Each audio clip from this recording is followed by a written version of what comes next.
Welcome to my crib. Obviously, I'm kidding. Hi, welcome. We're doing a kitchen tour today. My name's Erica. I am a personal chef in New York City, which means that I cook for a living. And so I thought you might find it interesting to see how I keep things in my kitchen. But before we get into it, a few disclaimers. One, well, I did spot clean the kitchen. I left everything pretty much as it is, how I use it day to day, because I thought that that would be more helpful for you to see. I do not have a perfectly organized kitchen with everything decanted into little tiny jars. That's just not how I prefer to live my life and cook in my kitchen, and so I wanted to present a realistic picture. Two, related, you may have seen me get my kitchen reorganized over on the Goodful channel by the lovely Ashley and my friend and producer Tarn, and they did do an amazing job, but you'll see a lot of that has fallen by the wayside just because it was more aesthetic and less useful to me. Third, I'm showing you my kitchen now because I am thinking of doing some little renter-friendly upgrades to the kitchen. So I'll talk to you about what I'm thinking of doing, and I'm definitely gonna ask for your opinion. And do I have anything else that I need to talk to you about before we dive in?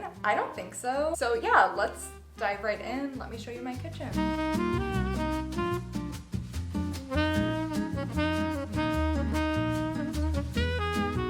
So you can see, here's the kitchen. It's very large. We're very lucky. It was something that I wanted to prioritize when we were looking for apartments this time around. When we found this guy, I was immediately wowed by the size of the kitchen, which has a large island here. It is immediately to the left. I'm standing right by my front door, and it's totally open concept. My living room is that way, which is really lovely. And the other thing that I really loved about it was that there is a window right there. Let's continue on this way. I am not going to show you the inside of my fridge because that feels a little too personal for us. Am I wrong? Do you want to see the inside of my fridge? No, let's save that for another video. Let's go straight to my island. Hello, welcome to my floor. I'm gonna show you inside of these two big cabinets now. This cabinet is very close to the stove and the sink and everything, so it is full of a lot of my most used items.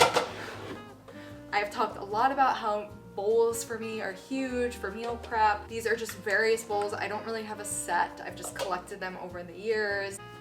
We have another bowl and a salad spinner. I love my salad spinner. And these cabinets are extremely deep, so I'm just showing you the first layer of things so far, but I've got my colanders and a miscellaneous like immersion blender thing. I told you, it's not super organized. Oh, big stack of pots and pans. I'll go through a couple of my most used ones. Sky, sometimes I just use this for like pasta. I inherited this from Quentin, my husband. My 12-inch cast iron, which is an antique actually. Again, Quentin got this for me as a gift. Two more cast irons. I've got measuring cups in a spot that's very easy for me to reach because I use them frequently. And then I've got my food processor here, stored very oddly because it is really too tall for any of my cabinets. So this is how the storage works in New York City. It just doesn't fit anywhere other than this in my kitchen. And behind, most of that is just stuff that I just don't use that often. That would be things like my Instant Pot, bread baking items. What else?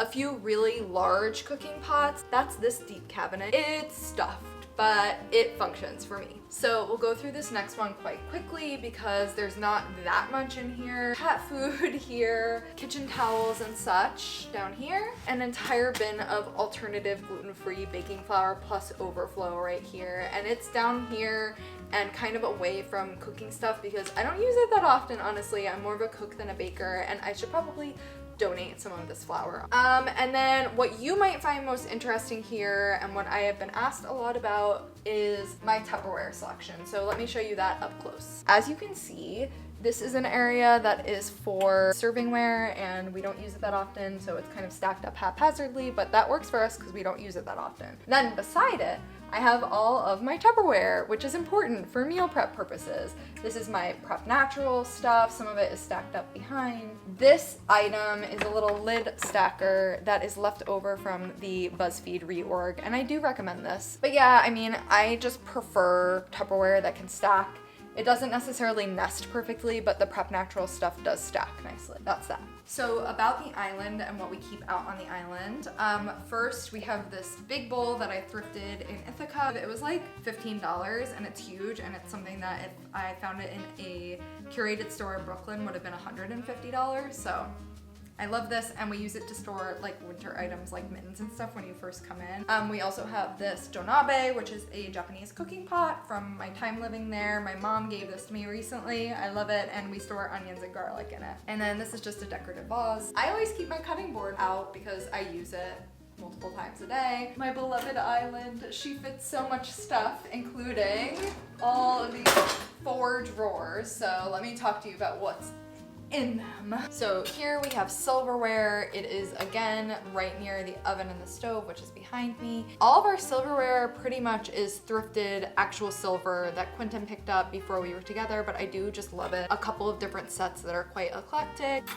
I also keep measuring cups and spoons right here because again, this is the area of the drawers that gets most action and is closest to everything else, so this just made most sense for us. And then to the right here, we have a little bit of a drawer of shame situation. As you can see, it is not a junk drawer. It's got a lot of my kitchen tools that I use quite often, and they're just not in the most organized fashion, but it works for me. I have one organization item in here, which is like a leftover shoebox top, but it's good enough for me. I know where all this stuff is, and that's what's important. And then there's another drawer of shame. I can't believe I'm showing you. Here she is. This is definitely much more of a junk drawer situation. I'm not even gonna get into it. Bye-bye. Our last drawer is really just for the essentials. That's it. Okay, we've covered the island. How are we feeling? I have too much stuff. That's what this is making me realize. I have way too much stuff, but let's continue on. Okay, let's very quickly go through the food stuff. This is an area that Tarn and Ashley really worked hard to organize for me, and some of it remains, but not a lot of it, honestly. I kept all of the organization items that they used for that kitchen org, but things have gotten definitely a lot messier. Again, it's all very functional for me. It's just not as aesthetically pleasing, if that makes sense. They had replaced the majority of my spices with this type of container. I will just say this is not a good container for spices. It is not a very secure closure, and I've had a number of spices spill. So basically what I've been doing is whenever I run out of something that they decanted, I just recycle this container. Basically, I'm just replacing with regular old spice containers, and sorry to Ashley and Tarn, but I freaking hate these things. Something that I do really like that they did though is that they put all of my spices up onto a little step stool situation, so I can see a lot more of them. We also have a chips, cereal, oatmeal area. Up on the second shelf, we have a little Lazy Susan that houses all of our coffee stuff. And then we have canned goods here. This is like beans and grains and other miscellaneous dry goods that I use quite often. Up here, we have Japanese condiments. And then here, my like off-use baking area. I do have things like chocolate chips and vanilla extract and baking soda and baking powder up in this area of the kitchen. Let's do the rest of the dry food stuff, which is right here. This is just really where I keep all of my olive oil and vinegar and such. And I do that because it has very easy access to the stove where I use it. Okay, these are our everyday plates and cups and glasses and mugs and such. The majority of our dishware comes from Crate & Barrel. They're very neutral. But I do have a few very special pieces that I'll show you. Some ceramics from a ceramicist, Colleen Hennessy. I really like her pieces. I really love spoon rests. We always have one out. I have a couple that I love. One from my mother-in-law, from a ceramicist that she knows, I believe, M. Bueno. And this is from a former client of mine, actually. It's Mill Street Pottery. Got some nice pretty details. Purple and blue. I should also say that I don't do any of the cooking that I do for my clients in this kitchen. This is a kitchen that I reserve for only my own personal cooking or cooking that I do for you too. And that is because there are cottage laws in New York that make it so that you cannot cook food outside of a professionally licensed kitchen that is not going to be consumed in that kitchen, and the way that you circumvent that is by cooking the food in the kitchen in which it's going to be consumed, aka I cook my clients' food in their kitchens. People ask me about that all the time, and that is the reason why. Obviously, we've got some mugs up here, we've got the tall stuff, various glasses. I took these from my parents. They are from the Japanese 100 yen store or dollar store from when we lived there, and I love them so much. I think they're so cute. These are quite high cabinets, so in the top shelf we've got less used items, some beautiful wine glasses that are all thrifted, got other various cutie coupe glasses. These are from a local shop in our area called Sterling Place. These were from my father and stepmother, mother-in-law. They were thrifted. We love vintage glassware here, obviously. And then miscellaneous wine glasses and shot glasses, because a gal's gotta have fun even if she's in her 30s. This is probably the most important part of my kitchen. It's where I keep a lot of my most used cookware. Let's start with what we keep out on the stove. Beauty little tea kettle. And I should also just say that lots of this stuff will be linked below. And if you have questions about something you don't see linked below, let me know. This is a beautiful copper pot that I gifted to Quentin, thinking he would get a lot of use out of it, and only I use it. It's perfect for 3 to 4 servings of rice, which is usually what I cook in here. And this is the most used pot in our home. It is a Le Creuset. It was a housewarming gift from my mother and father. If it hadn't been, I would have invested in one of these myself already because they're that good. We do keep our blender out because, again, I use this probably a few times a week. It's worth it for me to have it out on the countertop. Another thing I think is worth it to have out on the countertop for me is the cooking utensils that I use frequently. There are some things I could probably put away in here, like this pasta. I'm just gonna take it out right now, actually. All my rubber spatulas, a regular spatula, I've got my microplane in here, a few wooden spoons. I use all this on a very regular basis, so it stays out. The other thing that definitely stays out in our home is this. It is my beloved salt cellar. I believe it is from either Crate & Barrel or Williams-Sonoma. This is my little coffee utensil container. So let's talk about my wall this way. Come over with me. So here we are at another area where we're choosing to keep things out that we use, or I use every single day, which is our knife collection. This is my very small chef's knife that I keep here. I bring my big one to my client, so it's packed away in my bag right now. A couple of other chef's knives that I believe are Quentin's from back in the day. We've got a serrated knife for cutting bread, some kitchen shears, a couple of paring knives, steak knives that we keep out on the wall because they are lovely looking and we do use them probably once or twice a week. Okay, we're back at the fridge because I've pretty much shown you everything you need to see. We do have a microwave, we have a gas stove, an oven, obviously. We have a dishwasher, very blessed, and a fridge. Appliances, ta-da. Let me talk a little bit about what I'm hoping to do when we do our little renter-friendly upgrades. The fixtures in the kitchen are quite dark. The countertops are a black granite material. The cabinets are kind of like a fake dark wood. If I had my way, this would not be the aesthetic that I would go for, but it's a rental and it's obviously a huge, really nice kitchen, so I'm not complaining. That said, I do think we're gonna live here for a few more years, so I'm hoping to make a few upgrades. I will say that most of the renter-friendly renos you'll see here on YouTube include some sort of contact paper being put on the cabinets or the countertops, and I totally respect the people that choose to do that. It is just not going to work for me. Contact paper is just, by nature of what it is, going to peel off, and that just wouldn't work for me. So what I am thinking of doing though is leaning into the darkness in this kitchen. So for example, I'm thinking of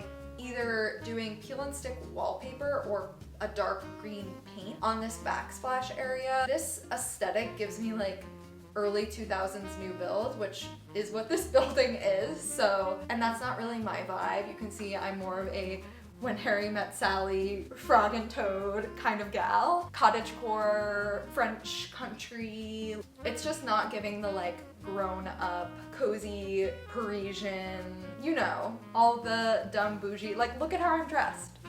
I'm obviously a Frog and Toad gal, and that is not what I'm getting here. What I think I can do is lean into this dark fixture situation and make it a little bit cozier. The one obstacle is that we have this odd area of tile. I think that this is just an example of like lazy landlord behavior where there's just tile behind the oven. So I'm wondering, should I peel and stick wallpaper over this and just do the whole backsplash in a French country / moody wallpaper, or should I just paint around? You tell me. I'm also thinking of replacing these handles with an ornate and antique-y looking brassy gold deal. Hello from my gray floors. They're ugly. Everything else about the kitchen, I'm like, it's fine, it's new. The floors are really ugly. I think I'm gonna do like a kind of tartan or plaid runner here to give me like an evocative English cottage vibe. I want it to feel homey, and to me, it just really feels so new buildy. So we're working against all of that, and we're trying to incorporate elements that will improve that. There's one last major project I want to do, and it's on these lovely light fixtures. It's actually very easy to replace a light fixture, and so we're just gonna take these down, tuck them away, and replace them for the time that we're here with something that feels a little more homey and less early aughts. Whew. Did we cover it? I feel like we did. There will definitely be more to come because I'm gonna show you this little reno that we're doing, but if you have questions about something that I didn't show you, please let me know in the comments down below. I'll do my best to answer them if you have questions about where stuff came from. If you would like to see the rest of my home, I want to show you eventually. It's not ready yet, but I do want to show you, but let me know if you're curious. But yeah, I think that that's it. What do they do on MTV Cribs? Get the heck out of my house. No, I hope you stay a while. Watch more of my videos, subscribe, like, all that good stuff. And thank you for being here today. I hope you have a lovely, well-fed week ahead.